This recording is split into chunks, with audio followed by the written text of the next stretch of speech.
শুধুমাত্র এই দোয়াটি একবার পড়েন, আল্লাহ তাআলা আপনার 90 বছরের গুনাহ মাফ করে দেবেন ইনশাআল্লাহ।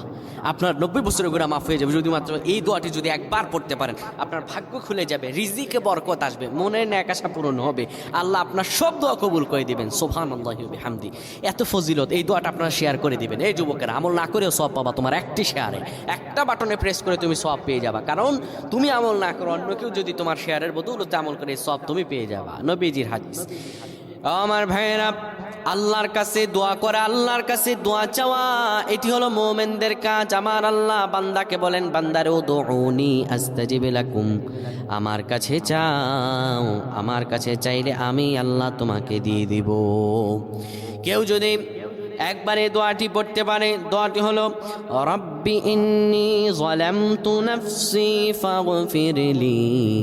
কেউ যদি এই দোয়াটা একবার পড়তে পারে, আমার আল্লাহ তাআলা তার 90 বছরের গুনাহগুলো মাফ করবেন।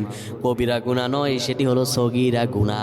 সগীরা গুনাহ মাফ হবে। বলবেন হুজুর 90 বছর তো হয়নি, তাহলে গুনাহ মাফ হবে কি করে? আপনার যত বছর হয়েছে তত বছরের সগীরা গুনাহ মাফ হবে, আর বাদ বাকিটা কাউন্ট করে আপনার আমল নামায় নফল নামাজ, নফল আমলের সওয়াব আল্লাহ তাআলা আপনার আমল নামায় দিয়ে দিবেন। কিন্তু এটির ব্যাপারেও সহিহ সনদে তেমন কোনো গুরুত্ব আরোপ হয়নি, এটির ব্যাপারে তেমন কোনো উল্লেখিত সহিহ সনদ নেই। কিন্তু আমল করতে পারেন, যেহেতু এর অর্থ সুন্দর। আল্লাহ আমাদের কবুল করুক, পড়েন আমিন।